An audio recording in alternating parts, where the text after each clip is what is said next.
At a dinner party with a few of my best girlfriends before my wedding, everyone called their boyfriends to pick them up, and the last one to leave would pay the bill. The loser turned out to be Jang Shuying. It was 2 a.m. and I still hadn't gone to pick her up. The second to last one, Xia Wangxi, patted Jang Shuying's shoulder and said with some sympathy, "My boyfriend is finally done with overtime. Sis, I'm heading off." Xia Wangxi's boyfriend glanced at Jang Shuying with a meaningful look, said nothing, and led Xia Wanxi away. When Jang Shuying saw the driver arrive, her face instantly turned cold. Everyone knew Jang Shuying had 2 homes outside. While she was outwardly engaged to me all these years, in private, she was constantly with her first love, literally white moonlight, Song Jingnian, inseparable and passionately entangled. She had kept these things utterly secret from me. All her girlfriends knew, her parents also knew. They all covered for her, only because they knew that I was Jang Shuying's life. If I found out, I would certainly leave her, and she would absolutely lose her mind. But this time, she had gone too far. That night, after drinking the milk, Jang Shuying personally handed me. I felt my eyelids growing heavy, and my consciousness gradually pulling away from my body. I don't know how long passed, but I felt myself in a strange place, only faintly hearing a familiar voice nearby. "Shuying, have you gone mad? Are you really gonna take Xiao Yunqi's kidney without telling him and give it to Song Jingnian?" It was the voice of Chen Shuya, Jang Shuying's best friend. Only she could have successfully arranged this surgery. Jing Shuang's voice was frighteningly calm. "Jingnian is in critical condition. He can't wait. As for Yunqi, I will compensate him. Doesn't he want me to marry him? After the surgery, I will marry him and never divorce him for the rest of my life." Glassware violently smashed on the floor. Chen Shuya was practically roaring. "He won't even have a kidney! What good is your compensation? I really don't understand what spell Song Jingnian has cast on you. During the earthquake all those years ago, you became crippled in both legs to save him and lost your right to inheritance. Yet he turned right around and ran off with another woman. It was Xiao Yunqi who stayed with you and cared for you during that time. To practice giving you injections, he used himself as a test subject, leaving his legs covered in bruises. To find a doctor, he knelt outside a famous doctor's door for a month. Now Song Jingnian is back. When he saw you had risen again, he clung to you. After he found out you were pregnant with his child, he sweet-talked and tricked you into taking an abortive pill yourself, getting rid of your first child. To this day, he still believes he accidentally failed to protect your child and was depressed for 3 whole months. And now, you're actually going to take his kidney for Song Jingnian. Enough." Jang Shuying suddenly raised her voice. "I know he loves me so much. He'd give anything. And Song Jingnian is selfish and vain. But I just love Song Jingnian. I love him like a madwoman. Then what about Xiao Yunqi? What does he count for?" "He counts for nothing. My mind is made up. No one can talk me out of this today. His kidney, I must take it." The moment those words fell, I felt a surgical knife cut through my skin. The anesthetic had clearly underestimated my drug resistance.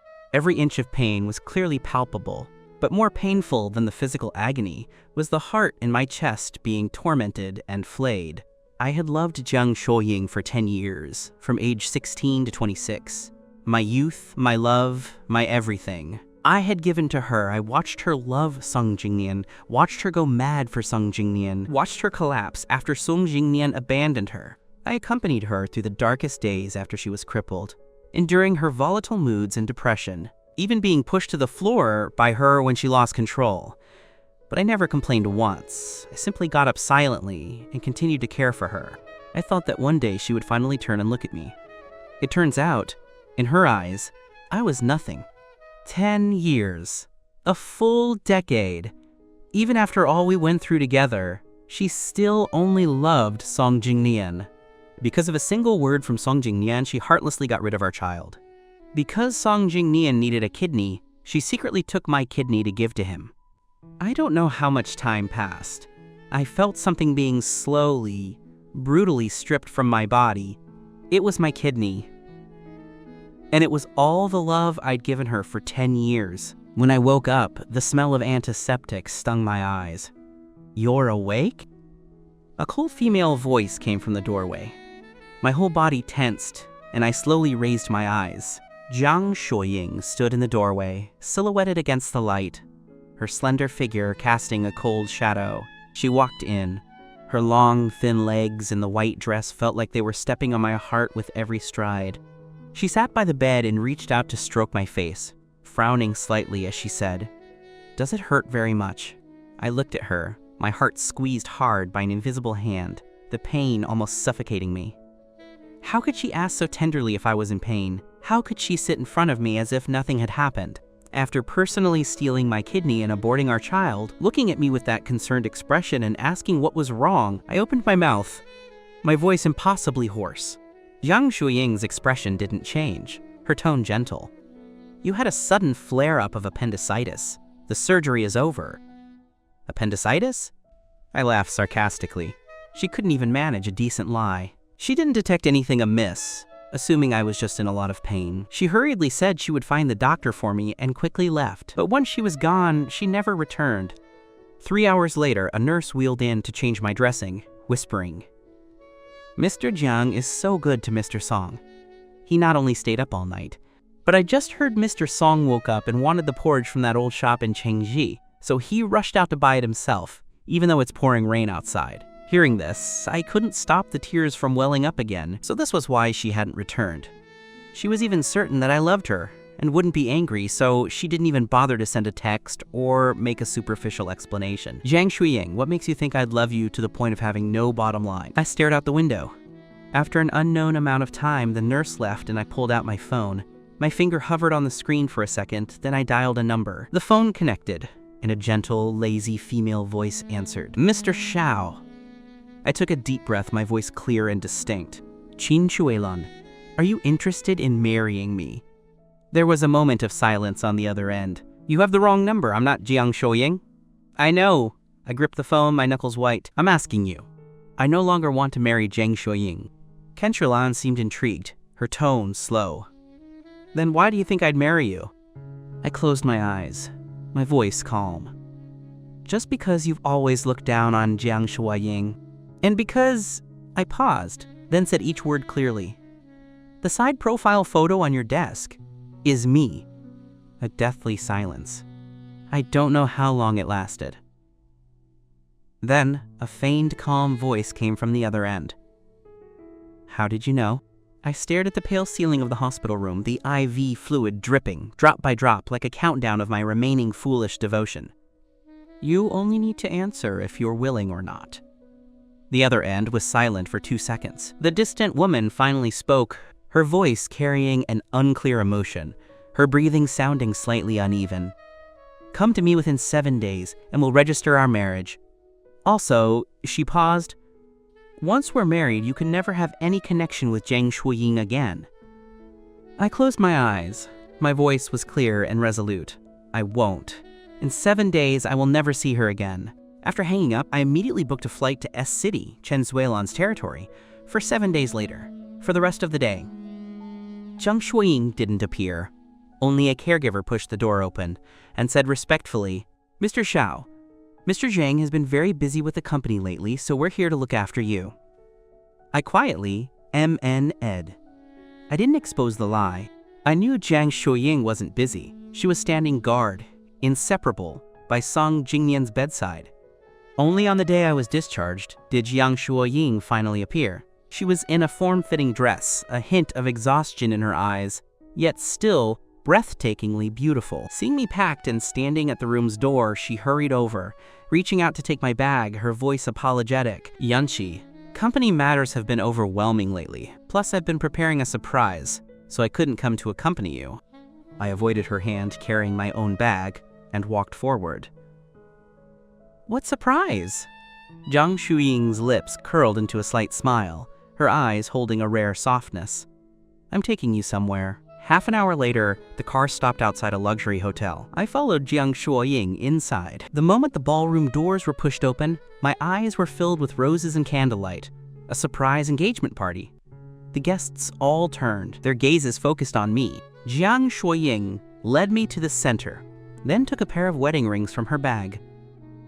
"Yanqi," she looked up at me, her voice gentle and earnest. "Will you get engaged to me?" I stared back at her, my heart being ruthlessly gripped by an invisible hand. How desperately I had longed for this moment. Yet now, looking at the exquisitely dazzling ring, I felt only immense sarcasm. I had waited for this engagement for so long, but I'd bought it with my kidney. I was about to refuse when the ballroom doors were suddenly pushed open. I apologize for being late. A voice that sounded weak and frail drifted over. I turned and saw Song Jingnian standing in the doorway in a white shirt, his face pale with tears in his eyes. Shuying, Yunqi. Song Jingnian walked over, his voice choked. What I did back then was wrong. I also shouldn't have been clinging to Shuying recently. I've been bothering you both. So this time, knowing you were getting engaged, I specifically came to give my blessings. As he spoke, he took 2 exquisite gift boxes from a gift bag, one for Jang Shuying and one for me. I wish you happiness. He turned to leave, but after only 2 steps, his body swayed, and he fainted directly on the floor. Jingnian? Jang Shuying's face instantly changed. She sprang up, rushing over without hesitation, and gently helped Song Jingnian up. She even forgot that she was at our engagement party, forgot that the wedding ring she was presenting was still clutched in her hand. The guests instantly erupted, whispering amongst themselves. It's like this again. The moment Mr. Jang sees Song Jingnian, she has eyes for no one else. After all these years with him, he still can't compare to a single look from Song Jingnian. The one she truly loves in her heart has always been Song Jingnian. I stood in place, my fingernails digging deeply into my palms. I watched Jang Shuying hurrying away, supporting Song Jingnian, and I watched Song Jingnian in Jang Shuying's arms silently mouth a few words to me. You'll never be better than me. It was a clumsy performance, yet Jang Shuying believed it without an ounce of suspicion. Jang Shuying didn't come home that night. I sat in the bedroom, gathering every photo and gift related to Jang Shuying. I dumped all these scattered items into a box until I saw a cute pink baby outfit. Clutching the soft fabric, my eyes reddened uncontrollably. When Jang Shuying was pregnant, she had been incredibly excited about the arrival of this child, looking forward to us getting married and being together forever. But now, that 3-month-old child had been personally murdered by Jang Shuying.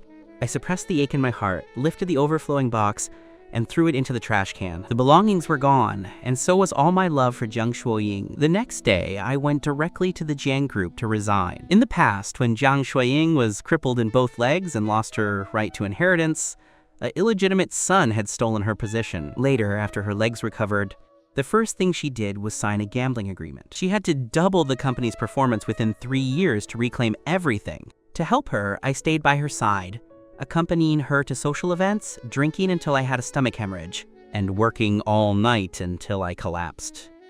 I did all of this purely out of love. But what did I get in the end? Fortunately, I would never be so foolish again. When they heard I was resigning, the company instantly exploded. Almost everyone tried to persuade me to stay. Brother Yunqi, are you really resigning? Can't you stay? Yeah. We were working so well together, why the sudden resignation? You are the one who brought us all up. What will we do without you? Quote, and Mr. Jiang definitely can't do without you. Can't do without me? Jang Shuying is doing perfectly fine without me by her side right now. I gave a self-mocking smile. I'm really resigning. The past few years have been too exhausting. I want to rest for a while. No one is indispensable to anyone else. You will be fine, and she will be fine. After saying goodbye to everyone, I left the company with my personal belongings. When I got home, Jang Shuying called. Her voice held a rare note of shock. You resigned? I spoke calmly. I have a lot of wedding preparations to do, so I can't work. Jang Shuying didn't overthink it, assuming I had agreed to the engagement and was busy planning the wedding. Her tone softened. Sorry, I have to travel for a project soon and won't have time to help you with the preparations. Before I could speak, Song Jingnian's voice suddenly came from the other end. Shuying, thank you for the strawberries. Jang Shuying's voice instantly became distant. Quote, stop it. I'm on the phone. Shuying, are you gonna eat any? If not, I'll go find another woman. The call was abruptly hung up. My heart ached. I trembled as I opened my WeChat moments. Sure enough, Song Jingnian had posted a photo. Jang Shuying wearing an apron and slicing fruit. The caption was, "It feels so good to be spoiled." The provocation was obvious. I closed my eyes and gripped the phone until midnight. I was suddenly awakened by an urgent phone call. Chen Shuya's frantic voice came through the receiver. Youngchi! Shuying was stabbed a dozen times trying to save Song Jingnian. She has lost too much blood and is on the verge of hemorrhagic shock. Both your blood type and Song Jingnian's match hers. Song Jingnian said he just had a kidney transplant and can't donate blood, so he ran off. Can you please come and save her? Hearing this, my ears buzzed and a surge of bitterness welled up inside me. I also lost a kidney. Does that mean I can donate blood? Seeing my silence, the person on the other end was extremely anxious. Yunchi, I'm begging you. If she doesn't get a transfusion soon, she's really going to die. We can't rely on Song Jingnian. You're the only one who can save her. She pleaded with me over and over. I remained silent, my mind in chaos. After a long moment, I still couldn't bring myself to let her die. I put on a coat and rushed to the hospital. At the hospital, I lay on the blood donation bed, watching my dark red blood slowly flowing out of me. I was already weak, and toward the end, my vision kept fading to black. Finally, I passed out. When I woke up, it was noon the next day. I pushed myself up, intending to get discharged and then check on Jang Shuying. But just as I reached the outside of her hospital room, I overheard a conversation between her and Chen Shuya. Shuying, you were so badly hurt saving Song Jingnian, yet he abandoned you and ran off again. If Yangqi hadn't given you blood this time, you would have really died. I'm begging you. Can't you just see Song Jingnian's true colors and treat Yunqi well? Jang Shuying was silent for a few seconds, then her voice was cold. Quote, Jingnian just had a kidney transplant. His body isn't well. It's normal for him not to give blood. At those words, Chen Shuya nearly gasped for air. Song Jingnian isn't well? Is Yunqi well? Look at what he's done to himself for you all these years. Aren't you afraid that if you let him down like this, he'll find out and leave you forever? Jang Shuying's tone was certain. He won't. He loves me deeply, just as I love Song Jingnian deeply. He will never leave me. I stood outside the room, listening to Jang Shuying's confident assertion. He will never leave me. My heart felt like it was being ground by a blunt knife, the pain nearly suffocating me. So this is what it means to be the beloved one who always has unconditional support. But Jang Shuying, you are wrong. I don't love you anymore. So this time, I will leave you forever. I couldn't stand being there any longer. I turned to walk away, but then I heard Jang Shuying's phone suddenly ring inside the room. Jingnian. Her voice instantly became gentle. What's wrong? From the other end came Song Jingnian's indistinct, sobbing voice. I couldn't make out the content, but Jang Shuying's face instantly changed. She coldly threw back the blanket, directly pulled out the IV needle on the back of her hand. Blood instantly seeped out, but she didn't seem to feel the pain, grabbing her coat and heading out the door. Shuying! Chen Shuya grabbed her arm, her voice furious. What are you doing now? Your wound hasn't healed. The doctor said you can't be discharged. Jang Shuying shook off her hand, her tone icy. Jingnian said he has insomnia. I have to go keep him company. Chen Shuya's face turned ashen with rage. You're throwing your life away for him. What about Yunqi? He just gave you blood. Did you even consider asking about him? Jang Shuying's steps faltered, but she ultimately didn't look back. She pushed the door open and rushed out without even taking her coat, not even noticing me standing outside the door. I watched her hurrying figure disappear, silent for a long time. Finally, I let out a light laugh. I should have been used to it. The moment Song Jingnian frowned, Jang Shuying's world would collapse. And even if I bled myself dry, she wouldn't spare me a second glance. 2 days later, Jang Shuying returned.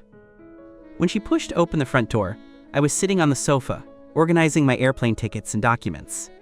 Yunqi, she walked up to me, her voice uncharacteristically soft. I heard you donated blood to me. Why are you so foolish? I calmly put the documents away without even raising my head.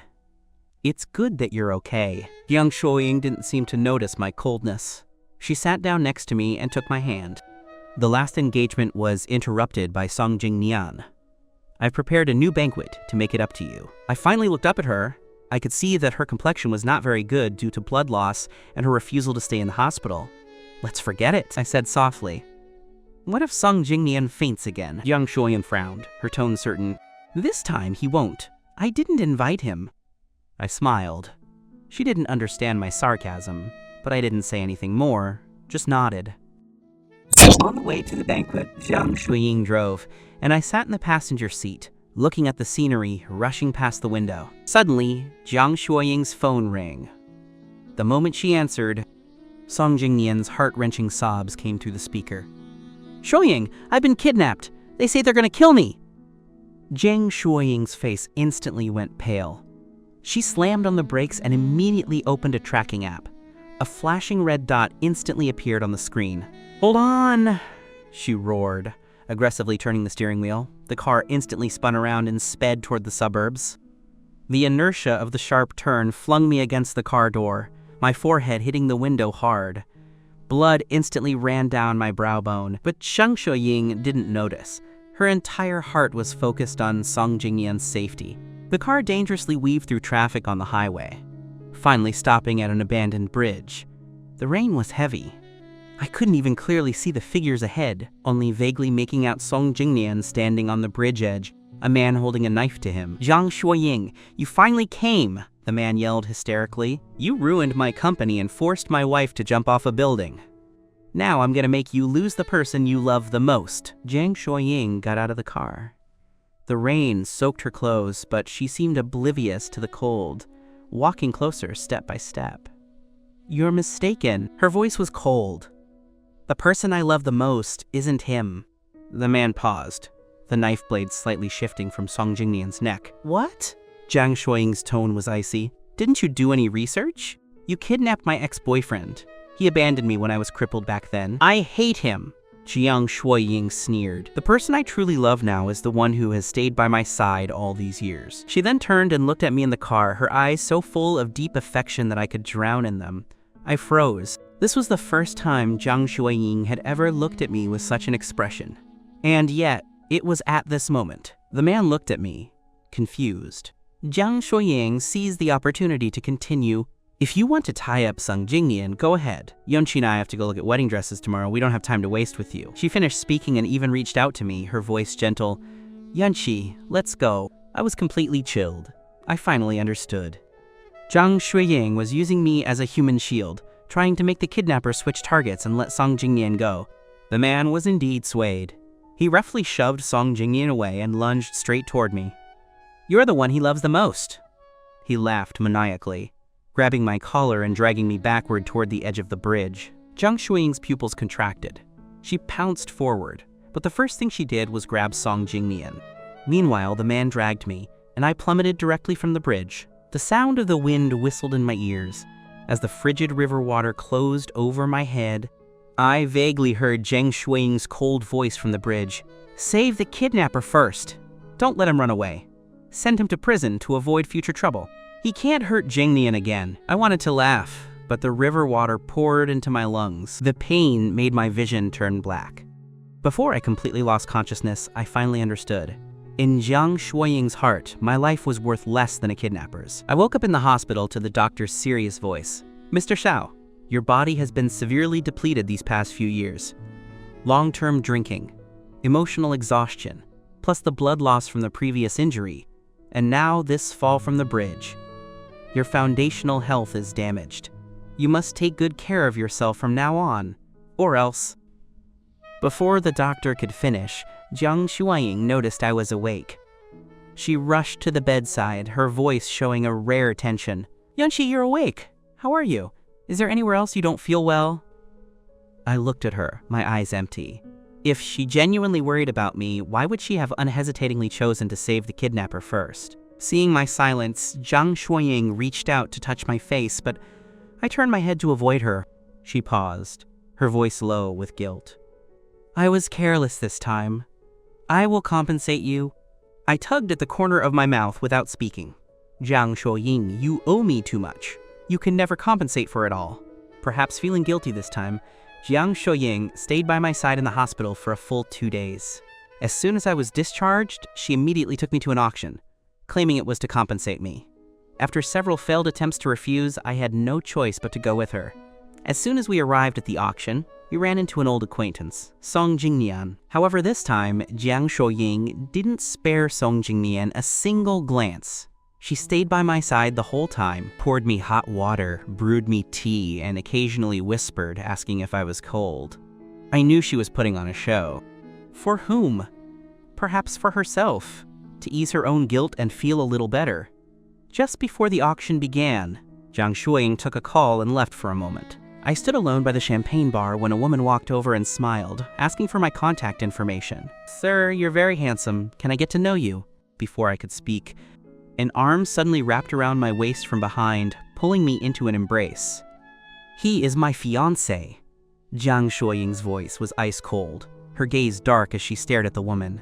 The woman's face changed, and she quickly apologized and left. Jang Shuying looked up at me, her brow deeply furrowed. "Why didn't you refuse when someone tried to flirt with you?" I replied faintly. "Aren't we not married yet?" Jang Shuying stroked my face, her voice possessing an undeniable possessiveness.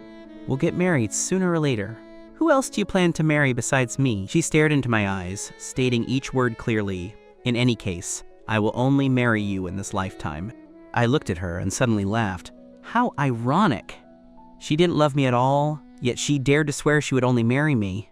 Once the auction started, Jang Shuying bought almost everything I glanced at, spending a fortune without a second thought.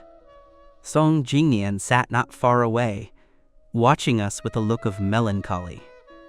When I went to the restroom, Song Jingnian followed me in. He locked the door behind him and sneered.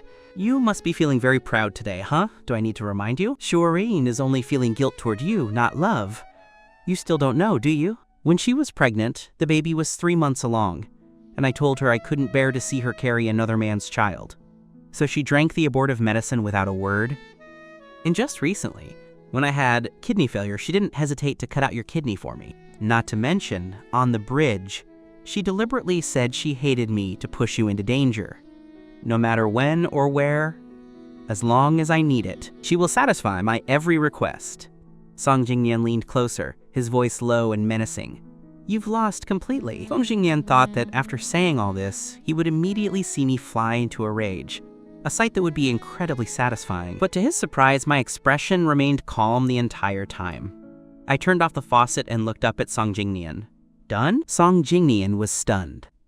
I dried my hands and said calmly, "I don't care. I'm leaving soon anyway." Song Jingnian looked at me in disbelief. "How can you not care? You—" His accusing question was cut short when his face suddenly changed. He raised his hand and punched himself hard, a loud thud echoing in the restroom. Before I could react, Jang Shuying had already rushed in, shoving me aside. "What are you doing?" I stumbled backward, my waist hitting the sharp corner of a decorative counter with a heavy impact. The pain made my vision swim, but Jang Shuying didn't even look at me. She immediately helped Song Jingnian up, her voice icy. "Didn't I compensate you? Why are you still giving Jingnian a hard time?"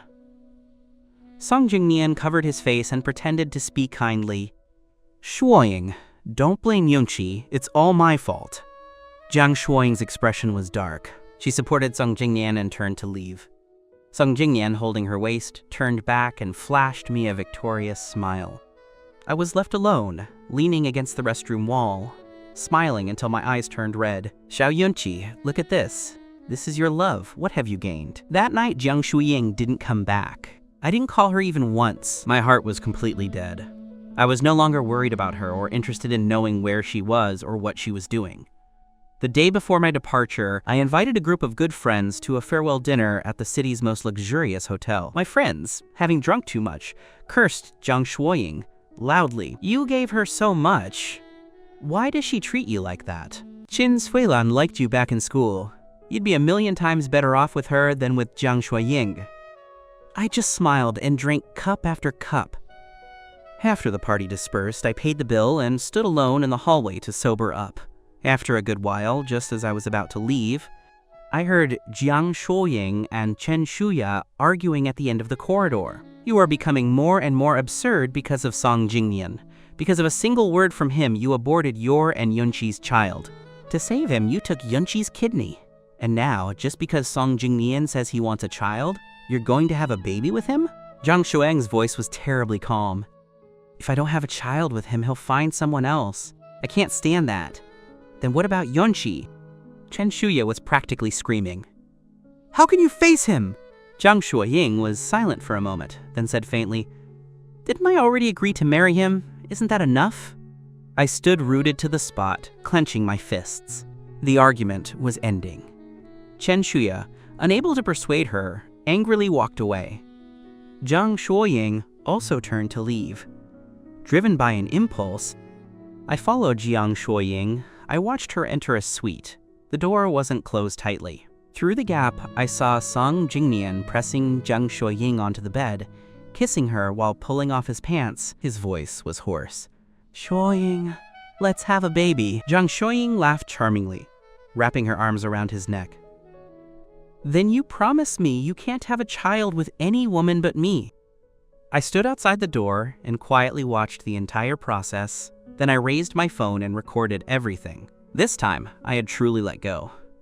Because a dead heart no longer feels pain. On the final night before my departure, the night was heavy. I was busy packing my luggage. Just as I folded the last piece of clothing into my suitcase, the lock turned and Jang Shuying pushed the door open, carrying a faint smell of alcohol. She stood at the doorway, her gaze falling on the open suitcase. She asked casually, "Why are you packing?" I was about to say I was leaving, but Jang Shuying interrupted me, her tone gentle. "I was just about to brew some medicinal soup, wasn't I?" I was surprised and watched her walk toward the kitchen. All these years I had always served her. She had never cooked.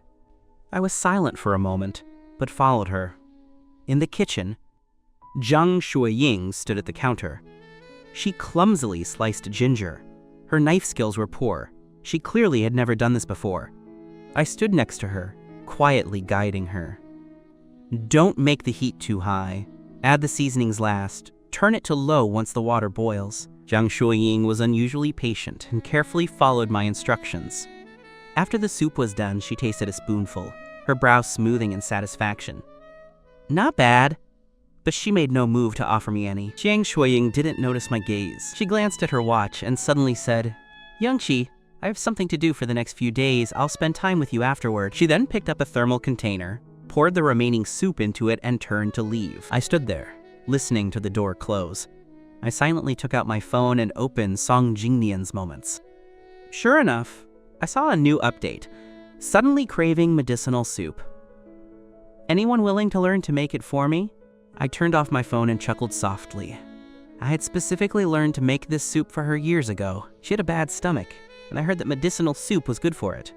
I ran to every old restaurant, begged chefs to teach me, and practiced countless times until I mastered it. And now she, who never set foot in the kitchen, was learning to cook for Song Jingnian. Love and indifference truly are a cycle. On the morning of my departure, I finished packing all my luggage alone. My flight was in a few hours.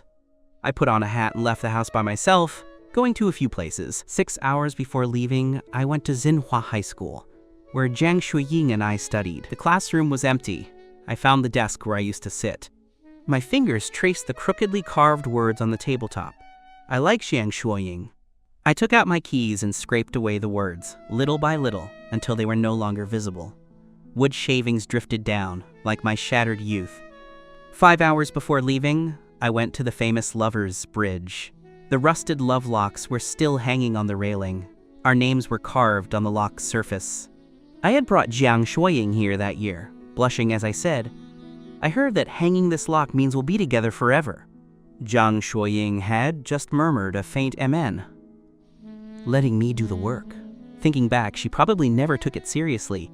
I pulled hard, and the chain broke, plunging into the river without even a splash. 4 hours before leaving, I went to Puzhong Temple. I originally planned to retrieve the red silk ribbon I had hung, but I saw Jang Shuying and Song Jingnian standing under the wishing tree in the distance. The abbot asked Song Jingnian, "What does the benefactor wish for?" Song Jingnian said, "I wish for our baby to arrive soon." Jang Shuying's face flushed with shyness, and her voice was gentle. "I wish for the person by my side's wishes to come true." The abbot handed them a red silk ribbon. "May both your wishes come true." The two took the ribbon and went to hang it, but they found that the wishing tree was already covered with ribbons from other pilgrims, with no free space. Jang Shuying frowned and said to the young monk nearby, "I'll donate 5 million in incense money. Take all these down." The young monk quickly stepped forward and took down the ribbons one by one. He then asked, "What should I do with these?" Jang Shuying didn't even look at them. "Throw them away." I walked around the corner silently. In a corner, I picked up the large pile of discarded red ribbons. They were all the wishes I had written over the years. May Jang Shuying's legs recover. May Jang Shuying be safe and happy. May I grow old with Jang Shuying. I smiled, my eyes burning with unshed tears. This is good too. It saves me the trouble of throwing them away myself. In the final hour, I hurried to the airport with my luggage. The airport announcement called for my boarding. After boarding, the flight attendant gently reminded me to turn off my phone. I opened my photo album, found the video I had recorded that day, the intimate scene of Jang Shuying and Song Jingnian. I selected the video and pressed send. Then I typed word by word, Jang Shuying, I know you cut out my kidney for Song Jingnian. I know you secretly aborted our child because Song Jingnian was angry. I also know you plan to have a child with Song Jingnian. Jang Shuying, you got everything you wanted. I don't want you anymore. I'm giving you back to Song Jingnian completely. I clicked send, block, and delete. I powered off my phone. As the plane soared into the sky, I gazed at the rolling sea of clouds outside the window and gently closed my eyes. This time, I would never look back. The plane took off and landed. When I walked out of the airport with my luggage, I felt like I was in a dream. A fair hand grasped mine, taking the suitcase from my grip. You look so dazed. Are you still thinking about Jang Shuying? A dangerous gleam was subtly hidden on Qin Suelan's charming face.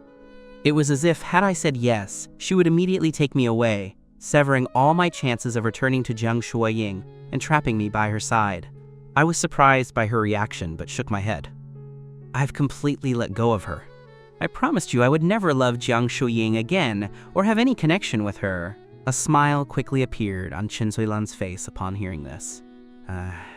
Hope you keep your word. She said this with feigned arrogance, but her hand stubbornly held mine, leading me and my suitcase toward the motorcade she had arranged in advance. A long line of black Maybachs was parked uniformly. Each trunk was open, filled with countless roses and balloons.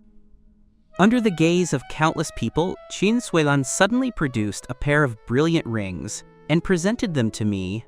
I know this is a little fast for you, but I don't want to wait any longer. I want to marry you right now and not miss you again. I love you. Let's get married. Marrying Qin Suelan was something I had decided long ago.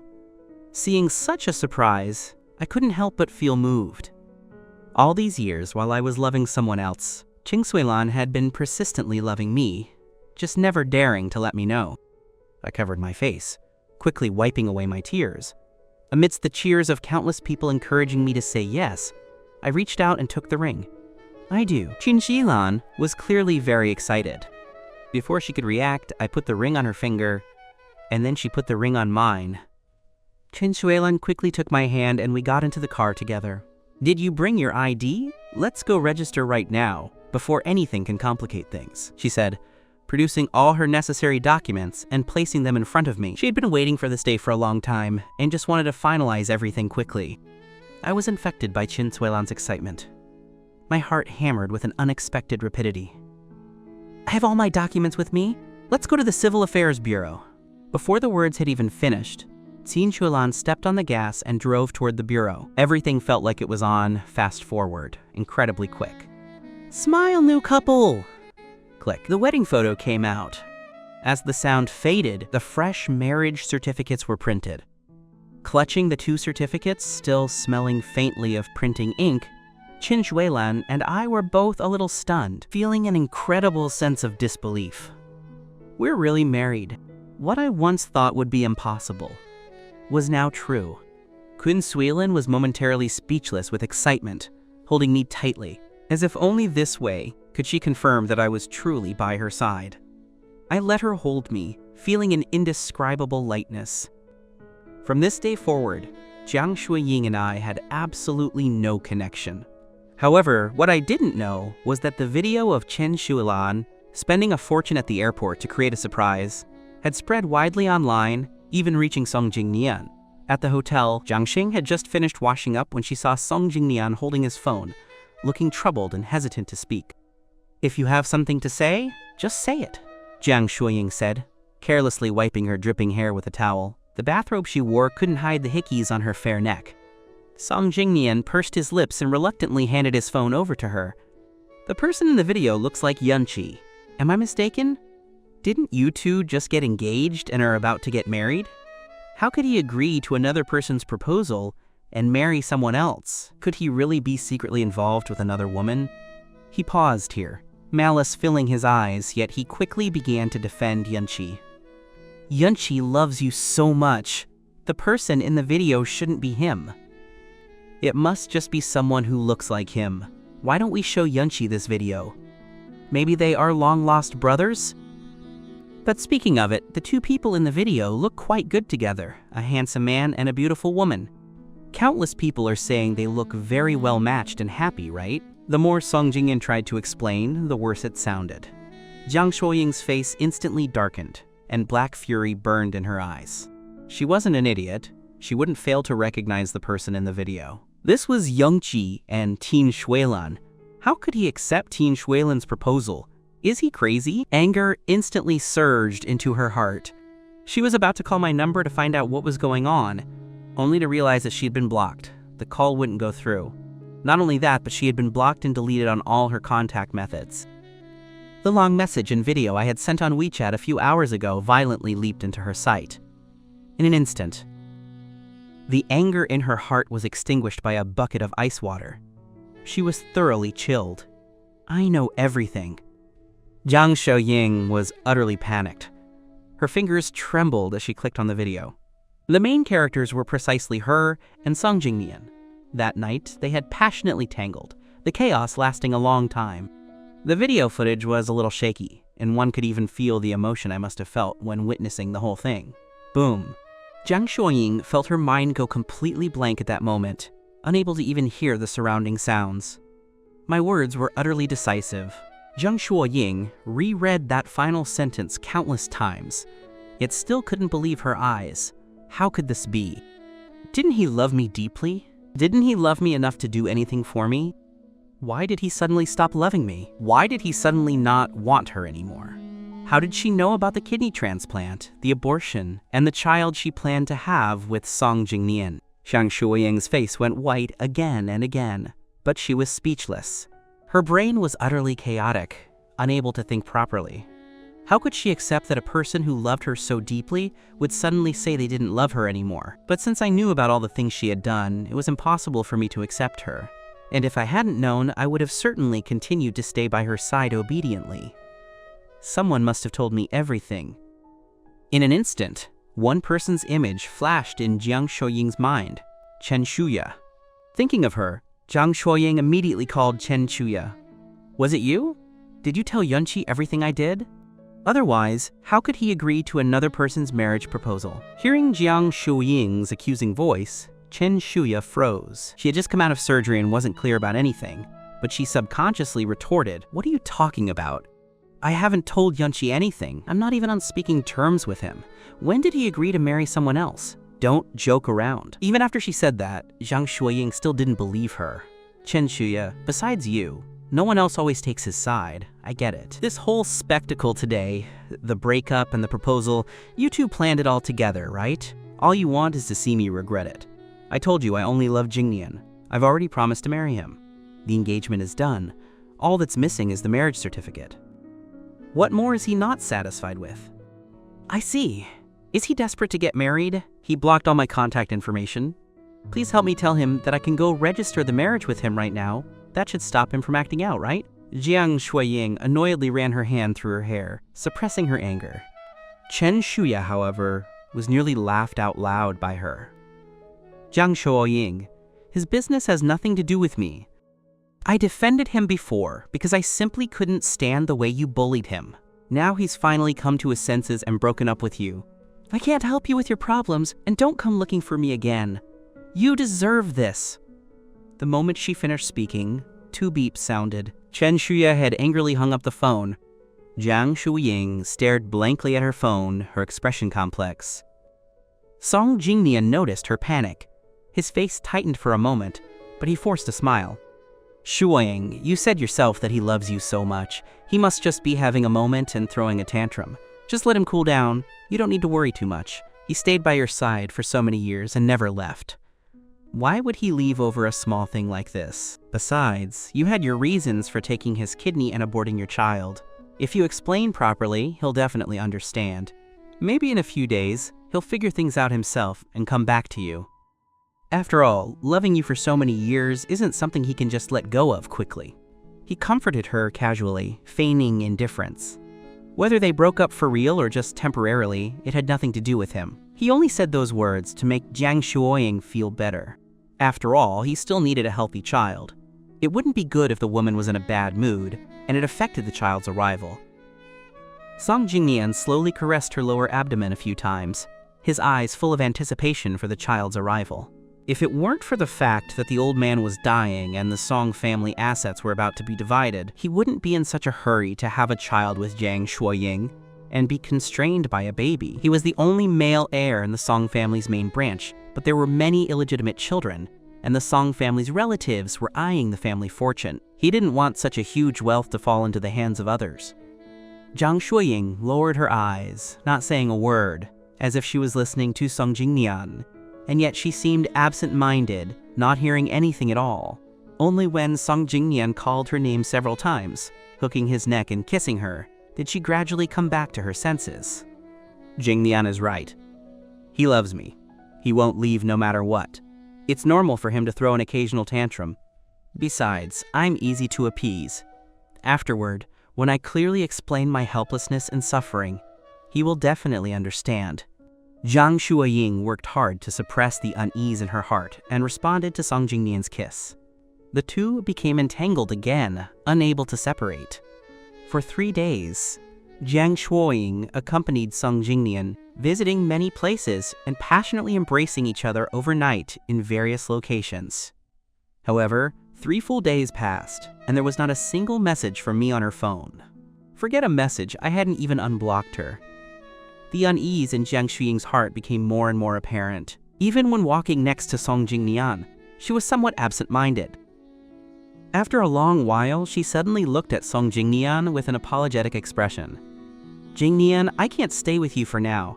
My work is busy. I've been away for a few days, and I should go back and take care of things." "All right, Shuying, even if you're busy with work, don't overdo it.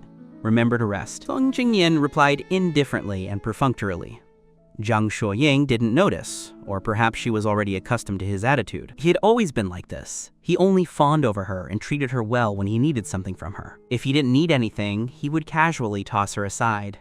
She had hated his personality before, but she simply couldn't let him go. She had no choice but to accept it. After dropping Song Jingnian off at home, Jang Shuying returned to the villa. The moment she walked in, she couldn't help but frown. It seemed like many things were missing in the villa, and yet nothing had changed. "Steward, where is Yunchi?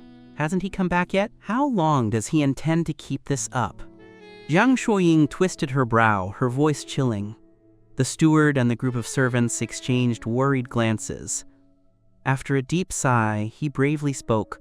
Mr. Xiao packed his things and left 3 days ago. He didn't leave anything that belonged to him. You didn't give us any instructions, so we all assumed you knew. Also, Mr. Zhao seems to have married Qin Zuelan.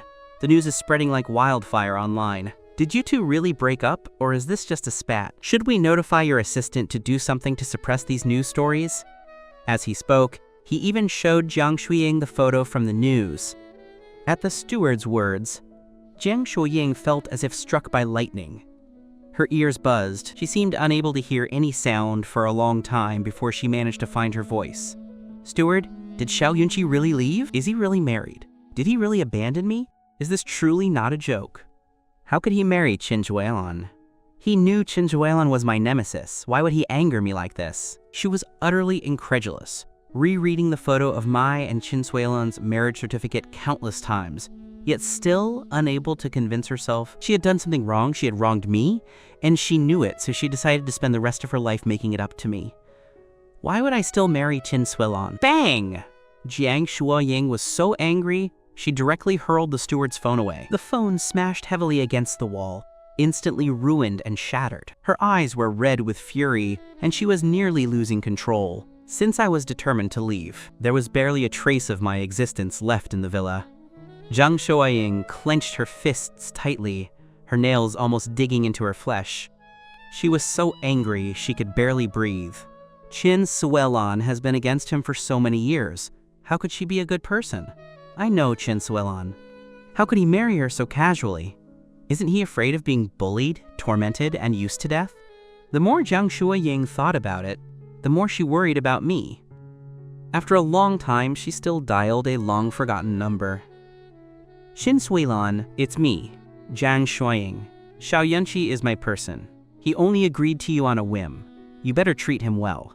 He is not a tool for you to use against me. I advise you to send him back to me as soon as possible, or I will never forgive you. Jang Shuying's cold eyes narrowed slightly. Her fingers nervously tapped the table, as if she was about to lose patience. Chin Suelon sneered on the other end of the line. Jang Shuying, Yunqi is now my rightful husband. We've done everything that should and shouldn't be done between a couple. You want me to send him back to you? You're dreaming. She deliberately emphasized the words, rightful husband, her voice containing a hint of sarcasm. Jang Shuying was a woman of experience. How could she not understand what that voice implied? She subconsciously clenched her fists. If it weren't for the phone separating them, she probably would have slapped Qin Zuelan's face already. Before Jang Shuying could speak, Qin Zuelan continued in a cold voice. Jang Shuying, Yunqi doesn't want you anymore. He completely stopped loving you. You prefer Song Jingnian anyway. Yunqi doesn't need your charity. You don't deserve his kindness to you. I cherish the person you didn't value. Isn't Song Jingnian enough for you? Yunqi has let go of you. What's the point of you still clinging to him? At those words, Jang Shuying fell silent. He was so good to me, and he loved me so much. She knew this very well. Now that I've married someone else and will never bother him again, never appear in his life again, and no longer need him to atone for my mistakes, what more is he dissatisfied with? She didn't know. All she knew was that she couldn't let go of me, or she would regret it for the rest of her life. Jang Shuying thought this and said it out loud. Qin Suelan, however, didn't want to waste time on such meaningless topics with Jang Shuying anymore. Quote, he's let go of you. If you don't let go of him, I will never forgive you. I advise you not to disturb our life again. We are very happy now and don't need you to interfere. As Qin Suelan was about to hang up, Jang Shuying clearly heard me call out Qin Suelan's name on the other end. Qin Suelan, didn't you say you were going to cook for me? I'm so hungry. I used to only show weakness in front of her. Later, to help her secure more collaborations, I learned to be steady and calm, gradually relying on her less. Jang Shuying was momentarily lost in thought. She couldn't even remember the last time I had depended on her like that. If I could hear her thoughts at this moment, I would tell her that I stopped depending on her because she had disappointed me too many times. I couldn't rely on her. She could abandon me at any moment because of Song Jingnian's appearance. That's why I didn't want to and didn't dare to rely on her. Jang Shuying didn't know this. She only felt a constant, subtle pain in her chest, as if countless needles were pricking her. Why did she feel so miserable hearing me depend on Qin Suelan? I didn't need her to be responsible anymore. She should be happy. Later, after she gave birth to Song Jingnian's child, the three of them would be bound together. Maybe Jingnian would agree to marry her, and they would be very happy. I wouldn't be in that happiness. This was what the former Jang Shuying had always dreamed of.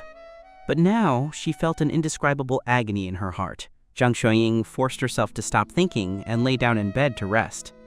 However, she couldn't sleep all night. The entire villa was eerily quiet. Over the past few days, she had been by Song Jingnian's side, and her diet was extremely irregular. Late at night, the acid in her stomach surged and churned. The agonizing stomach cramps made her curl into a ball, her face turning white repeatedly, her entire body soaked in cold sweat. Yunqi, I need my medicine. Jang Shuying grit her teeth, instinctively calling out my name weakly. The only response was the silent air. She forgot that I had already married Qin Zuelan. The constantly assaulting waves of pain nearly drove her mad. After an unknown amount of time, Jang Shuying barely managed to support herself, stumbling out of bed to search the drawer for her stomach medicine. How can it be missing? I always put the stomach medicine here. She belatedly remembered that I had left. Jang Shuying staggered out the door. Seeing her state, the steward quickly helped her and gave her the stomach medicine, while earnestly advising, Miss, no matter how busy work is, don't forget to eat on time. You must always watch your stomach. Miss, are you feeling better?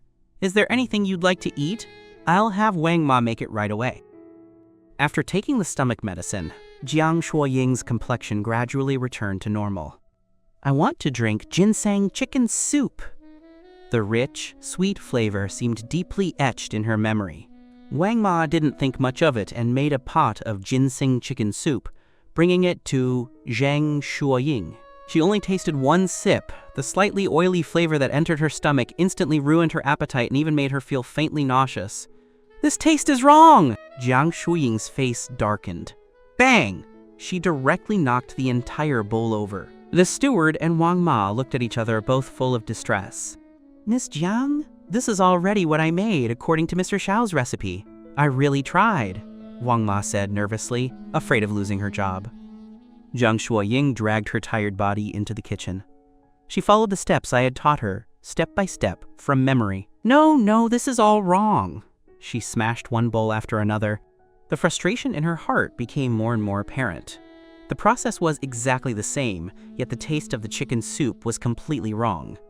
Is it because I'm not here? The more Jang Shuying thought about it, the angrier she became. She violently smashed the entire kitchen clean.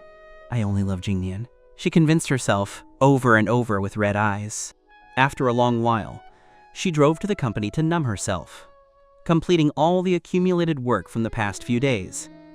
For several consecutive days, Jang Shuying practically lived at the company. But I had resigned. The company's atmosphere was subtly different from before. The progress of various projects was not smooth, and the cooperation among employees was not as harmonious as before. Friction and arguments became more frequent, and Jang Shuying's condition also deteriorated. In the conference room, Jang Shuying's face was grim. She slammed a proposal heavily onto the table. Is this your attitude toward the National Park Cooperation Project? If the next proposal submitted is still at this level, then none of you need to work here anymore. This bid document deviates from the plan we set. What were you all drinking? How can you make such basic mistakes? It seems I need to seriously reconsider your capabilities. Who is in charge of the negotiation and follow-up for this project? The entire conference room was silent. You could hear a pin drop. Almost every project manager and department head was scolded. Everyone wished they could bury their heads in the ground, feeling that the short meeting was an exceptional torment. After an unknown amount of time, Jang Shuying finally adjourned the meeting. Everyone seemed liberated, quickly fleeing the conference room. Jang Shuying let out a deep breath, weakly leaning back in her chair. My life changed drastically after I left. The person who fought alongside her and shared everything was gone. Everyone faced her with trepidation, and the efficiency of tasks was much lower than before. Even returning home was just as desolate. Although the servants were still there, it lacked the warmth of the past. When her legs were crippled back then, although I had found famous doctors to help cure them, they were never as good as before. They would still ache subtly when the weather was bad, and these days the pain in her legs was particularly noticeable and unbearable. Jang Shuying restlessly rubbed her legs, but it didn't relieve the pain at all. She subconsciously murmured my name weakly, her yearning for me intensifying. She even remembered the feeling of my thick, warm hands massaging and needling her legs. But now I was gone. I had completely abandoned her. Everything around her was in chaos. Various issues bothered her incessantly. The bipolar disorder that I had stabilized for her was now flaring up again. It was only at this moment that Jang Shuying clearly realized. It was never me who couldn't leave him. It was him who couldn't leave me. Without me, her life seemed to have completely fallen into disorder. Everything felt wrong. Jang Shuying began to regret it. She had thought she could accept life without me, but the reality was the exact opposite. Every minute and second since she learned I had left, she had been missing me, hoping I would appear before her in the next moment, returning to the way things were before. But I married Qin Shuilin. The mere thought made Jang Shuying feel like she couldn't breathe. She was about to call Qin Shuilan when Song Jingnian called her first. Shuying, do you remember the checkup I took you for last time? The report is out. You're pregnant. We're having a baby. Are you happy? Buzz. Jang Shuying froze, unable to comprehend what he had said for a long time. Happy? She should be happy. But why was the first reaction that popped up in her mind not joy, But panic. If she had a child, could she still get me back? She had already done so many things to hurt me. Now that she actually had Song Jingnian's child, would I truly forgive her? She dared not think about it. The more she thought, the more flustered she became. Jang Shuying stammered her reply. Jingnian, is this child absolutely necessary for you? Hearing her unexpected question, the smile on Song Jingnian's face froze. Yes, Shuying, I really want a child to keep me company, especially one that belongs to us. Didn't we discuss this before? If you can't accept it, or if you're worried that Yunchi will be jealous and angry because of the child, then you can certainly get rid of this baby. Anyway, I just want a child. It doesn't have to be yours. He was unusually unable to control his tone and sounded a little angry. Jang Shuying panicked and hastily explained, No, I can accept this child. It's just that I didn't expect this child to come so quickly. It's okay. I can understand whatever decision you make. If Yunchi isn't willing, then let's not keep this child. I don't want it to affect your relationship with Yunchi. Although Yunchi is married now, you still have a chance, after all. Song Jingnian deliberately used reverse psychology. Sure enough, upon hearing his words, Jang Shuying immediately made a decision. Jingnian, I will give birth to this child. I will fulfill my motherly responsibilities and be good to them. I will explain everything to Yunchi. Even if he divorces and comes back to me, it will absolutely not affect your child in any way. He loves me and will definitely accept our child. Getting this satisfactory answer, Song Jingnian curled his lips and said, Good. He didn't care. As long as Jang Shuying was willing to raise this child, that was enough. With the Jiang family's protection, the Song family's assets were within his grasp. After hanging up the phone, Jang Shuying regretted it. She didn't want to get rid of the child, but she also didn't know how to persuade me to come back and accept this child. After much deliberation, Jang Shuying chose to continue targeting Qin Suilan's company. Although the two companies were located in Jing City and S City, respectively, both had branches in both locations, and their business operations even overlapped. Especially in terms of cooperation with the government, the two companies were each other's primary competitors. Before, Jang Shuying didn't understand why Qin Suilan was so determined to target the Jiang family. 5 years ago, the Qin family's main business rarely intersected with the Jiang family's. It wasn't until Qin Suilan took control of the Qin family that she gradually developed the same businesses as the Jiang family. Determined to fight the Jiang family to the death, Qin Suilan was highly capable and had even created countless obstacles for the Jiang family. At that time, Jang Shuying only thought that Qin Suilan was deliberately targeting the Jiang family due to an old feud between the two families. It was only now, after Qin Suilan married me, that she understood. The reason Qin Suilan targeted the Jiang family and targeted her was me. So now Jang Shuying, targeting Qin Suilan, was just using the same tactic. She had to force Qin Suilan to meet with her. Jang Shuying busied herself at the company for a long time, even refusing Song Jingnian's invitations to go out several times. Song Jingnian didn't seem hurt, only occasionally sending her messages and photos of him being at home to reassure her. Jang Shuying didn't think much of it and took it as the truth. Until this day, Chen Shuya suddenly sent a secretly taken photo from a bar booth. In the dim, suggestive lighting of the photo, Song Jingnian was embracing a curvy, sexy woman.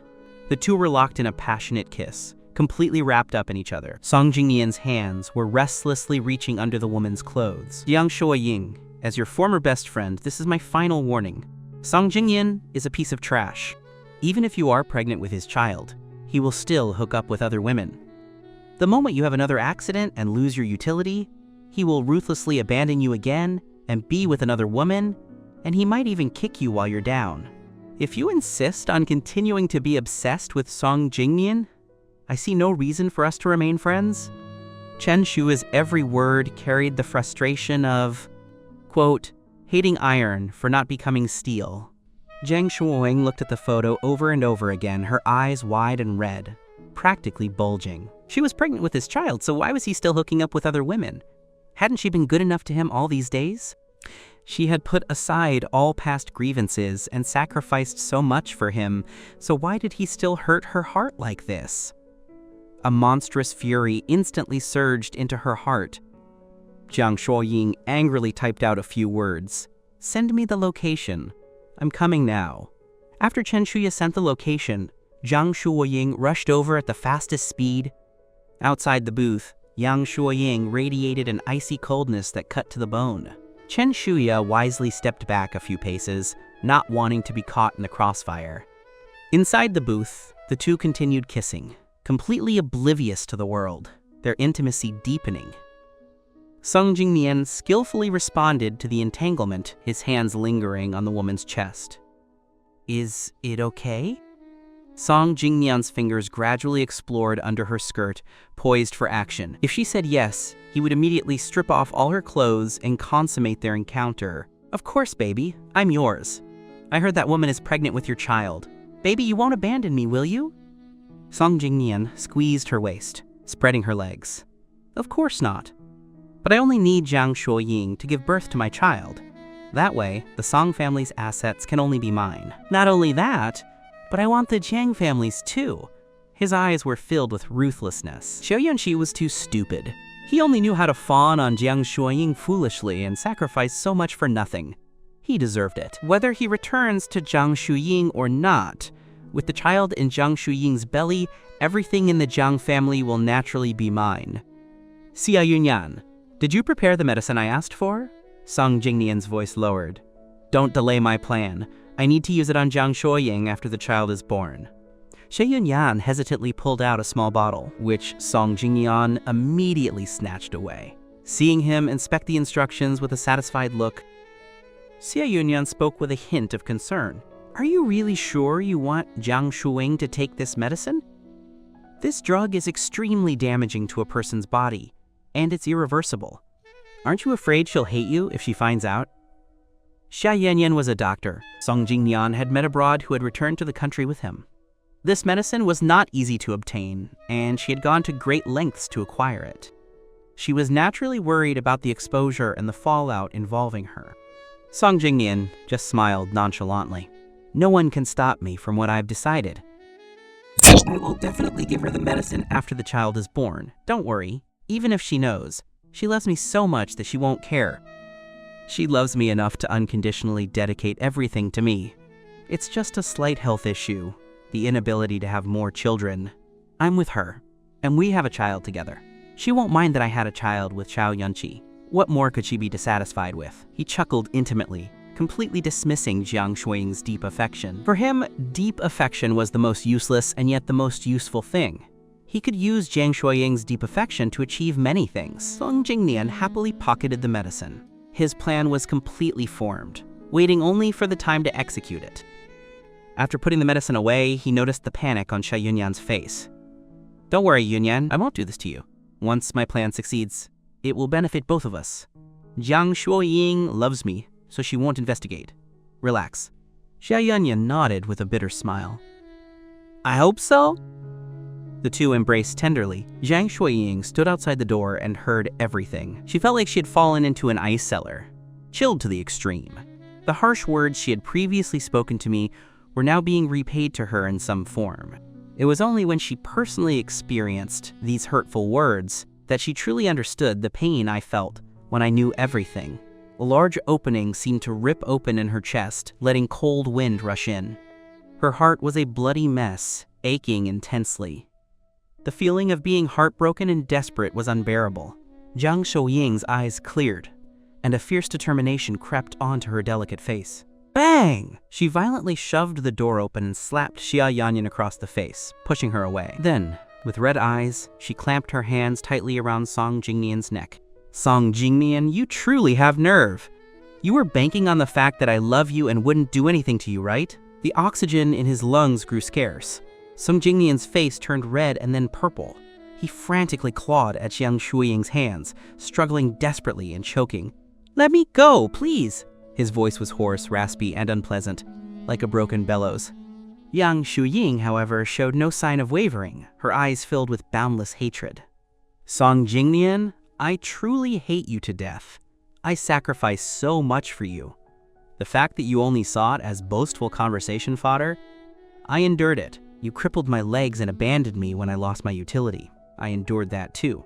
You returned to the country and asked me to abort my child and take Yunqi's kidney for you. I endured all of it, only because I loved you. But how did you treat me? What exactly did you treat me as? Your most convenient tool? I am a living person. My heart is made of flesh too. I can feel pain. Song Jingnian, why must you be so cruel to me? Jang Shuying shrieked hysterically, as if venting all the fury in her heart at once. The strength of Song Jingnian's hands hitting her arm gradually weakened. His struggles became smaller and smaller, and he couldn't make a sound. His eyes rolled back. Just as he was about to pass out, Jang Shuying finally released her grip, though the burning rage in her eyes showed no sign of extinguishing. Song Jingnian coughed violently, almost hacking up his lungs, his face filled with the relief of having escaped death. After a long while, he gradually regained consciousness and instantly dropped to his knees. Shuying, you misunderstood me. I never meant to bully you. Truly, I didn't. I love you, but I had no choice. If I didn't fight for the Song family's business, I would have nothing and end up on the streets. You don't want to see that happen, do you? Jang Shuying smiled in despair, a smile uglier than a cry. I never thought that even at this point you're still putting on an act to deceive me.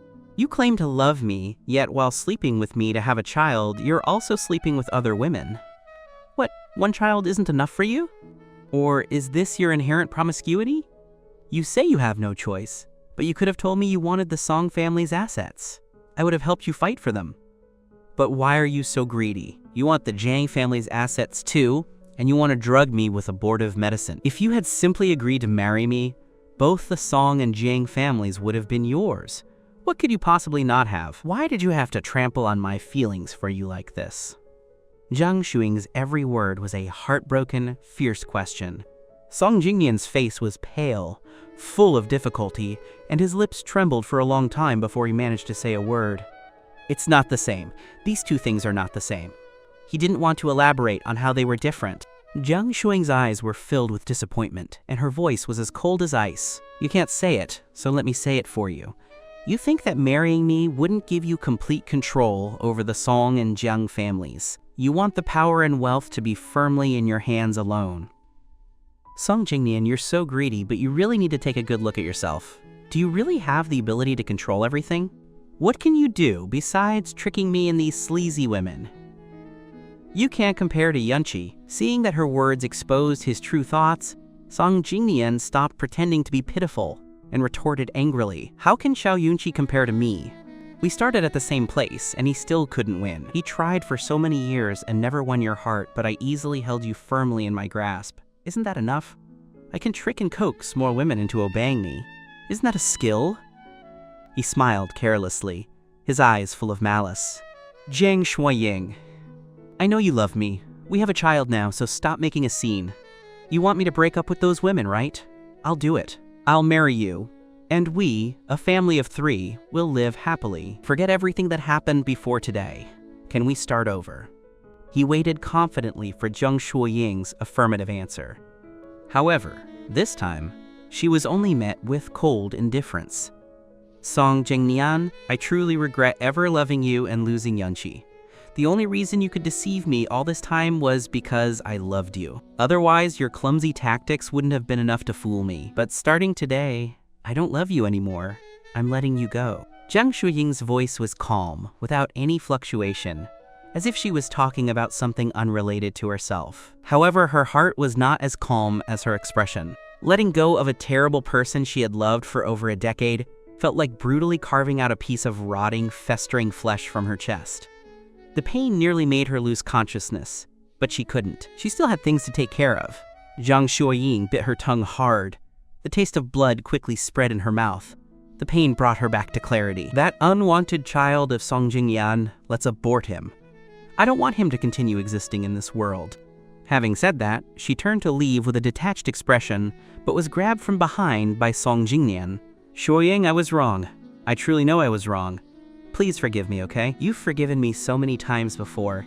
Can't you forgive me one more time? My personality was spoiled by you. You have to take responsibility. Nothing happened between me and Xia Yunyan.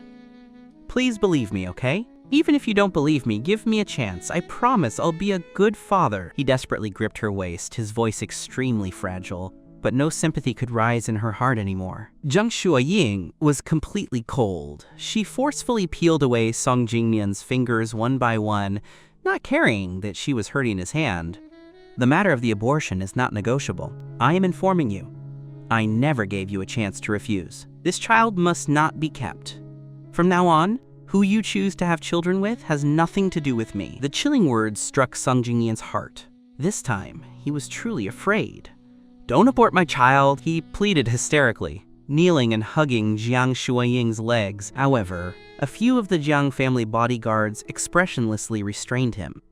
On the cold operating table, the child was quickly removed from Jang Shuying's body. The child was gone, and Jang Shuying felt no sadness, only relief. If this child had truly been born, she would never have had a chance to ask for my forgiveness. Now, she would repay all the mistakes she had made, little by little. Everything she owed me, she would compensate for. Jang Shuying had only been pregnant for a short time. She quickly woke up after the abortion, clutching her slightly aching abdomen. Outside the operating room, Song Jingyan was crying hysterically, but no one stepped forward to comfort him. I was wrong. I was truly wrong. Now the Song family assets are completely gone. What about Shuyinyan? Can't she explain for me? Just as he was about to utter a stream of insults, Jang Shuying spoke up, cutting him off. Stop wasting your breath. Sha Yunyan was involved in the illegal trade of prohibited drugs and has been arrested. You can't go to jail just yet. Really? I'll be fine? Song Jingyan didn't understand her meaning, thinking Sha Yunyan had taken the blame and he was cleared. The next moment, Jang Shuying's words completely shattered his unwarranted delusion. How could that be?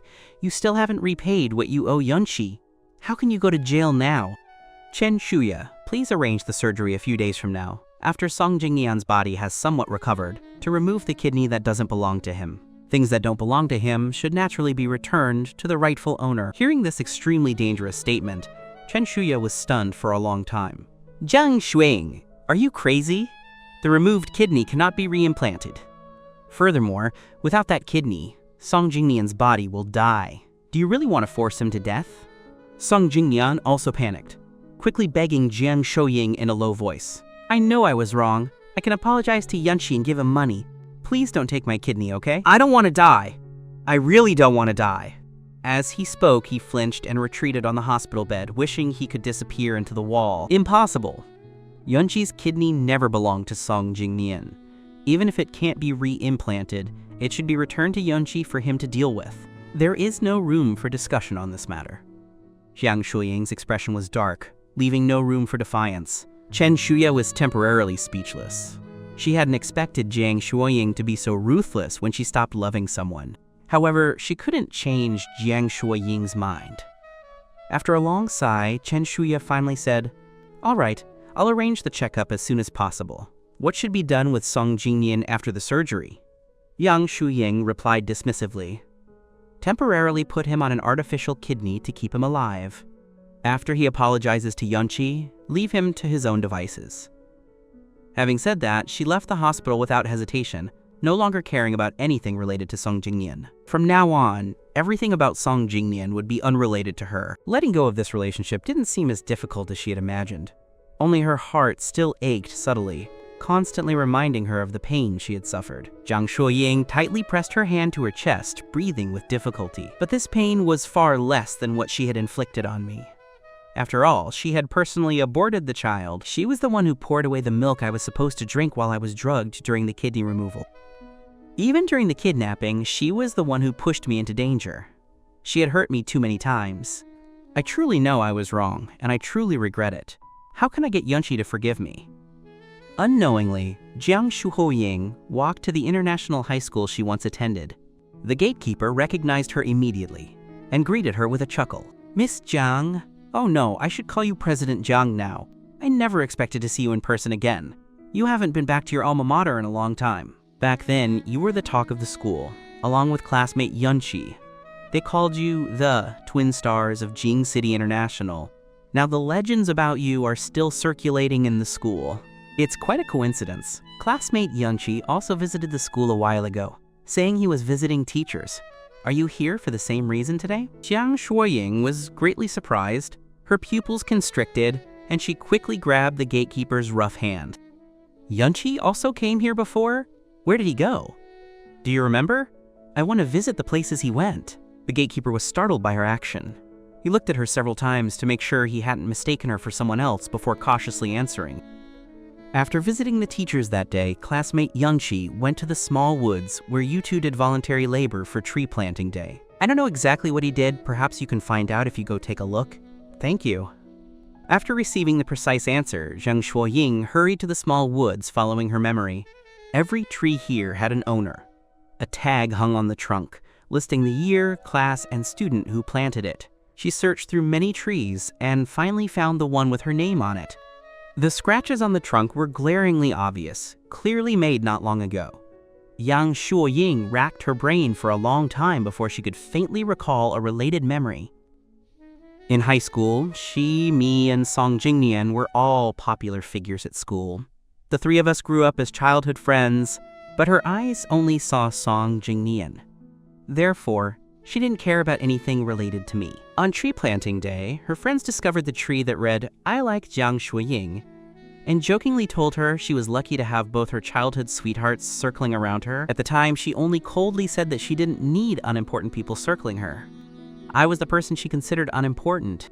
It was only now that Jang Shuying guessed that I might have hurt her that day, which was why I gradually distanced myself later, hiding my feelings for her in my heart, not daring to approach or disturb her. If Song Jingnian hadn't abandoned her 5 years ago, she might never have known that while she was loving Song Jingnian, I had been secretly loving her for all these years. Now, the words I wrote were gone, and I had completely let go of her. Jang Shuying felt a wrenching pain in her heart, and even breathing was difficult. She couldn't accept it. Jang Shuying bought a small knife and carved a sentence onto the trunk, stroke by stroke. Jiao Yunqi and Jang Shuying will be together forever. Afterward, she visited every place related to me from the past. The lock with their names on the lovers, bridge was gone. It's okay. She can buy a new one and hang it again. At Miaoyan Temple, Jang Shuying found the abbot and anxiously asked, "Abbot, where are the red silk ribbons Yunqi hung? Can you show me?" She had only heard from me that I had made many wishes for her on the red silk ribbons, but she didn't know exactly what I had wished for, only because she didn't care. The abbot hesitated, his expression complicated. After a long while, he clasped his hands together and sighed deeply. "Amitabha, benefactress Jiang, you paid 5 million in incense money not long ago to have all the red silk ribbons that benefactor Xiao hung taken down and thrown away. Now that they are gone, we can't do anything." Hearing these words, Jang Shuying felt a ringing in her ears. What had she done? My affection was trampled and wasted by her like this. She deserved for me to leave. Jang Shuying slapped herself hard, full of self-reproach. After a long while, she finally calmed down and spoke with great sincerity. "Abbot, I can now offer another 10 million in incense money to have all the ribbons that Song Jingnian and I hung taken down and replaced with the wishes that Yunqi made for me." The abbot shook his head helplessly, sighing deeply. What an infatuated woman. He didn't refuse because he knew he couldn't. Jang Shuying was determined to do what she set her mind to. After an unknown amount of time, Jang Shuying personally wrote tens of thousands of unique wish ribbons and hung them up herself. Countless red ribbons fluttered in the wind, all bearing her sincere wishes. May Yunqi forgive Jang Shuying, and may they reconcile. May Jang Shuying and I grow old together, in love and inseparable. After leaving Miaoyan Temple, Jang Shuying rested for a night and flew to S City. She had fought countless battles with Qin Shuilan over these days, all ending in Qin Shuilan's clear victory. Several times, she could recognize my style of action. I didn't want to see her, so she had no choice but to take the initiative to seek me out. Outside the Qin Group building, Jang Shuying waited on the roadside with a car full of gifts. Tens of thousands of flowers were arranged to spell out the words, "Forgive me." Countless priceless antiques, watches, and various other gifts filled the entire trunk, as if they were worthless. The grand spectacle instantly attracted countless onlookers. Jang Shuying even paid people to apologize to me on her behalf. Anyone who saw me and said, "Jang Shuying is sorry, Yunqi," and admitted her mistake would receive 10,000 yuan. Numerous passers-by eagerly helped. Qin Shuilan and I walked out of the company entrance and ran straight into the huge display. Both our faces instantly darkened. "Yunqi, Jang Shuying is back to ask for your forgiveness. Will you go back to her? Even though they had lived simply and happily these past few days, King Suilan still felt a bit insecure. After all, I had truly loved Jang Shuying for so many years. Her heart involuntarily tightened. I gave her a reassuring look, took her hand, and intertwined our fingers. Quote, I won't go back to her. I never want to see her again. Qin Shuilan, you can be more confident in yourself. The only thing I regret now is not letting go of Jang Shuying sooner and being with you. At these words, Qin Shuilan's pupils widened in surprise.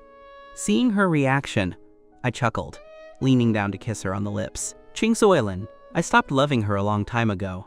I'm trying to fall in love with you, so now please help me get rid of her. She's a bit of an eyesore.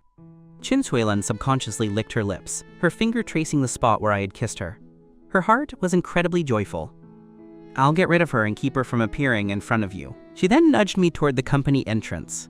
Gone was her previous awkwardness and cuteness. Her eyes instantly narrowed, and she radiated a hostile aura as she walked toward Jang Shuying, fiercely slapping her. Jang Shuying, why are you still clinging to my husband? He told you himself that he won't forgive you. These efforts are truly ridiculous. You didn't cherish him before and hurt Yunchi so many times.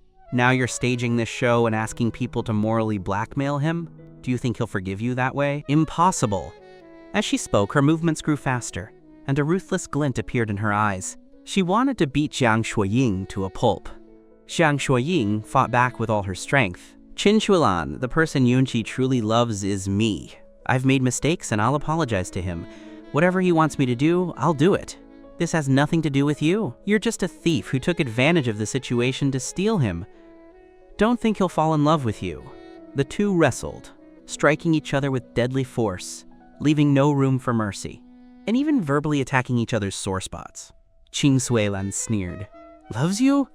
Loves you and married me? Loves you and kissed me and fulfilled his marital duties with me? Jang Shuying, stop thinking so highly of yourself. He won't love you, and he won't forgive you. Give up now. Behind her, numerous bodyguards quickly arrived. Qin Shuilan was not to be trifled with. As long as she achieved her goal of driving away Jang Shuying, the number of people she called didn't matter. This was her territory. Several bodyguards pinned Jang Shuying down, giving her no chance to struggle. She received many injuries, yet she seemed not to feel the pain. Her eyes were fixed on me in the distance, and she struggled desperately. Yunchi, I'm sorry. Jang Shuying suddenly coughed up a few mouthfuls of blood. She was beaten so badly that her internal organs felt displaced, yet she still looked at me with an unyielding gaze, not wanting to miss any expression on my face. Qin Shuilan felt utterly disgusted and quickly waved her hand, signaling the bodyguards to drag Jang Shuying away. She took a tissue and meticulously wiped away all the blood that belonged to Jang Shuying until she was completely clean before walking toward me. Yunchi, do you think I was a bit violent? There was deep worry written on her flawless face. I shook my head. I just didn't expect Jang Shuying to come back for me. Shouldn't she be with Song Jingnian forever? Qin Shuilan had told me everything she found out about Song Jingnian. I was surprised to hear what Song Jingnian had done. I never expected Jang Shuying's regret to manifest in this way. But it was truly ridiculous. I was with her for so many years and treated her so well, yet it wasn't enough to move her. But now, Song Jingnian was genuinely going to hurt her body, was sleeping with other women at the same time, was only using her, and was going to steal the Jang family's assets. Only now did she finally let go of her love for Song Jingnian. It really seems that until the knife is plunged into your own flesh, you don't know the pain. If Song Jingnian had asked for her kidney for the transplant, would she have spoken so easily? When the same thing happened to Jang Shuying, she couldn't accept it either. Even the most intense love had a limit to how much it could be consumed. So today, how could she possibly think that a few flimsy apologies would make me go back to her? I only felt extreme irony. Even if she suffered more injuries for my sake, it wouldn't be enough to make up for the emotional and physical pain I endured. Qin Shuilan, relax. For the rest of my life, I will only have you. I hugged Qin Shuilan tightly, as if comforting her and myself. Qin Shuilan hugged me back. Good, we'll be together forever. The bodyguards cleared away the annoying display outside, everything returned to its original state. Chen Zuelan took me home. However, the next morning, Jang Shuying, who had been taken away, appeared again outside our villa. Jang Shuying knelt in the rain, stubbornly waiting for me, refusing to leave no matter who tried to drive her away. Her injuries were untreated, a large area of bruises and cuts that looked quite alarming. Yanqi, I'm sorry. Yanqi, I was wrong.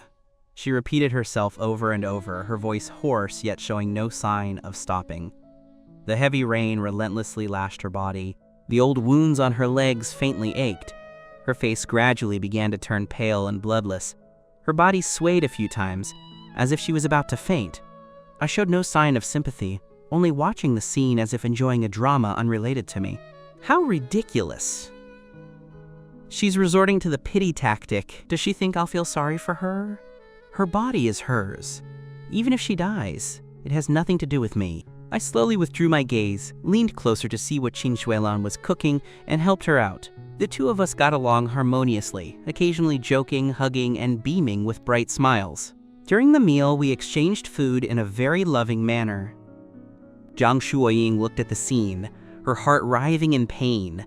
Her entire heart felt soaked in acid. They looked so sweet. This level of intimacy was something she and I had never had before. We had been like friends, like a boss and a subordinate, but never like lovers. Jang Shuying had never realized so clearly that I treated Chen Shuelan and her completely differently. I had truly let go of her and was even trying to fall in love with King Zuelan. How could this be? A piercing, bone-deep pain spread from her chest, rapidly engulfing her entire body. Her legs felt as if countless hands were violently pummeling them, the pain almost suffocating. But she refused to get up or give up. Maybe I'll see her and feel a moment of compassion. However, Jang Shuying's hope was ultimately dashed. She didn't appear in front of me until she completely fainted. Chen Shuelan nestled in my arms, and we leaned closer, naturally sharing a kiss. When Jang Shuying woke up again, she was lying in a hospital in Jing City, her eyes empty. I hadn't shown any sympathy the entire time. The agonizing pain in her legs came in waves, making even the slightest movement extremely difficult. In a daze, Jang Shuying felt as if she had returned to that desperate time 5 years ago. However, it was still different. Back then, she had nothing left, but I was by her side. Now, she had everything, yet she couldn't have me. The physical pain was far less intense than the pain in her heart. Jang Shuying closed her eyes in despair, grieving silently. Chen Shuya pushed the door open. Seeing her like this, she shook her head and sighed deeply. If you had known this, why did you do it in the first place? You had countless opportunities to cut your losses, but you didn't take my advice. Why bother seeking Zhao Yunqi's forgiveness now? You know yourself, don't you? He won't like you again. If you continue to cling to him, you'll only make him resent you. Jang Shuying kept her eyes tightly shut, pretending not to hear. However, her tightly pursed thin lips revealed her true thoughts. After a long while, she slowly opened her eyes, her voice resolute. I won't give up. Yunqi loved me for so long. As long as I persevere, he will see my sincerity one day and might change his mind. Seeing her so stubborn, Chen Shuya didn't try to persuade her anymore. Knowing that even if she did, Jang Shuying wouldn't stop. She could only let her be. After all, she would regret it once she hit a wall. Chen Shuya pulled up Song Jingnian's surgical records and slowly said, Song Jingnian's kidney, which belonged to you, has been removed and is currently sealed in the hospital. The Song family has now abandoned him. To survive, he can only continue to receive dialysis. He probably won't have a good life from now on. Jang Shuying nodded in satisfaction. Thank you. After thanking her, she directly pulled out the IV drip, grabbed my kidney, packed some belongings, and rushed to S-City again. All the large outdoor screens in S-City were simultaneously broadcasting Jang Shuying's apology video. Yanqi, I love you. Unfortunately, by the time I realized this, it was too late. I have hurt you too many times, but this apology is what I owe you. I'm sorry. I love you. I've gone back to every place we went to when we were together, and I've done everything you did when you loved me. Look, new wishes have been added to your tree. I have also replaced the love lock on the lover's bridge. You used to make wishes for me. Now I've covered an entire tree with wishes for you. I've brought your kidney back. I won't let it be wasted on a meaningless person.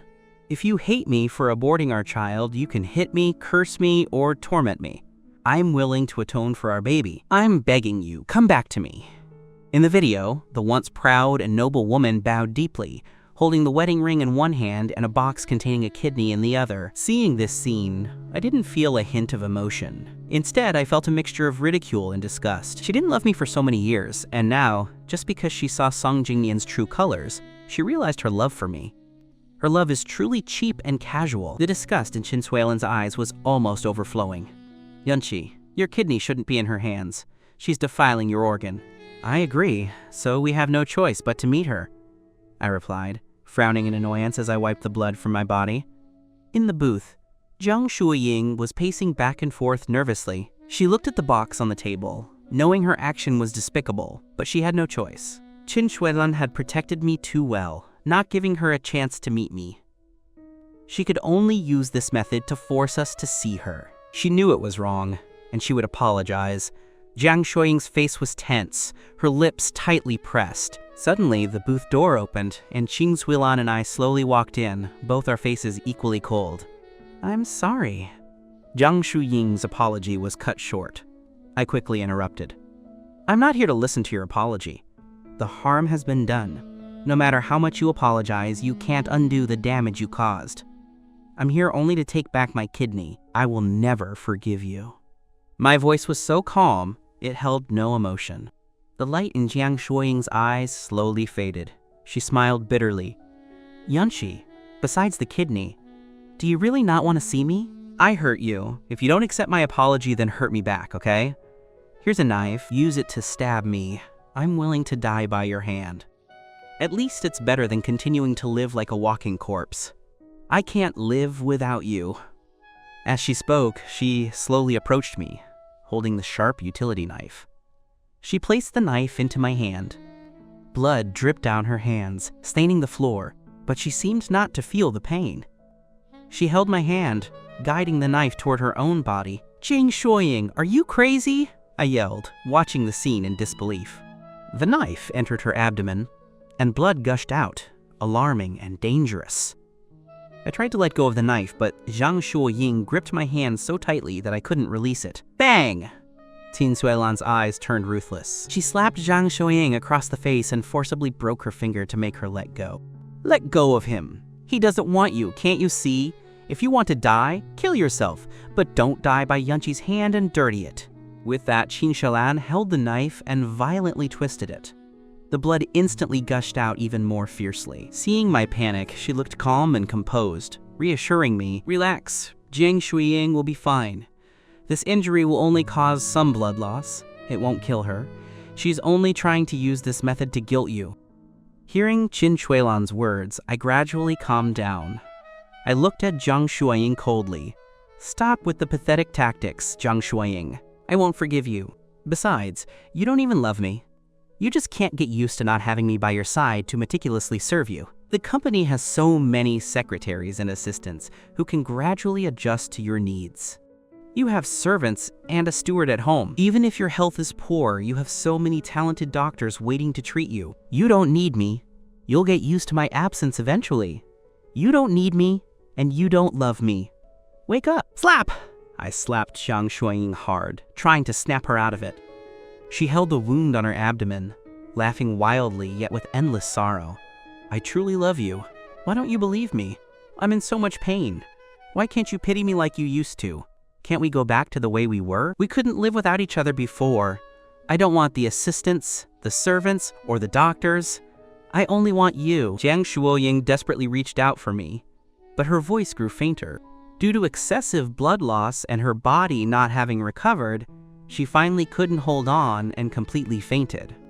I felt no pity for her state, nor did I feel the satisfaction of seeing Jang Shuying suffer revenge. I only took my kidney and Chin Suilan and left. Chin Suilan, I want to completely crush Jang Shuying. Only then will she stop appearing in front of me. The little scuffles before were too gentle, which is why she had so much free time. My eyes turned cold, and I wiped the blood from my body with a look of annoyance.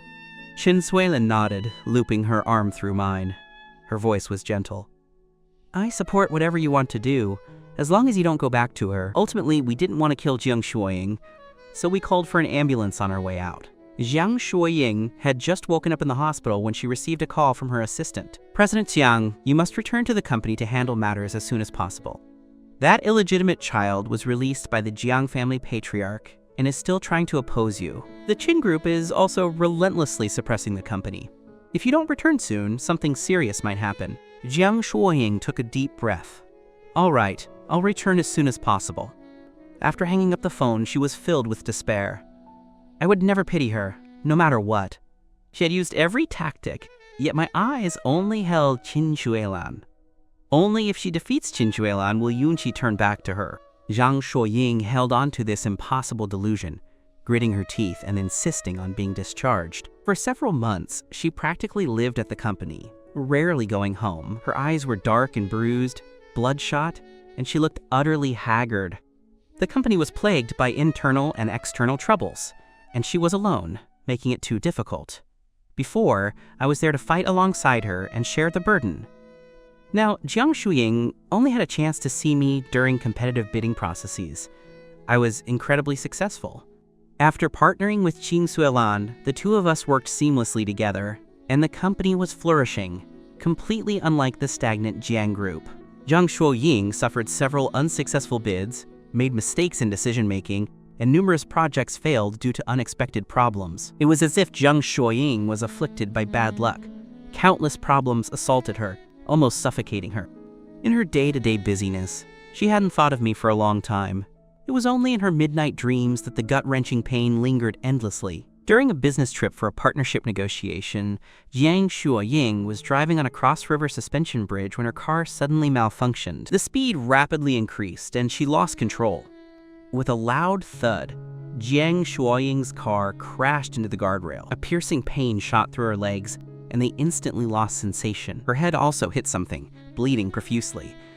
The vehicle uncontrollably broke through the bridge barrier and plunged into the river. Her consciousness completely disappeared. When she woke up again, the doctor announced that Jang Shuying's legs were permanently crippled, with no chance of recovery. She had returned to her past self, only this time, I would never be by her side again. This is for the best. I won't disturb him anymore. Yunqi shouldn't be with a cripple again, Jang Shuying thought bitterly.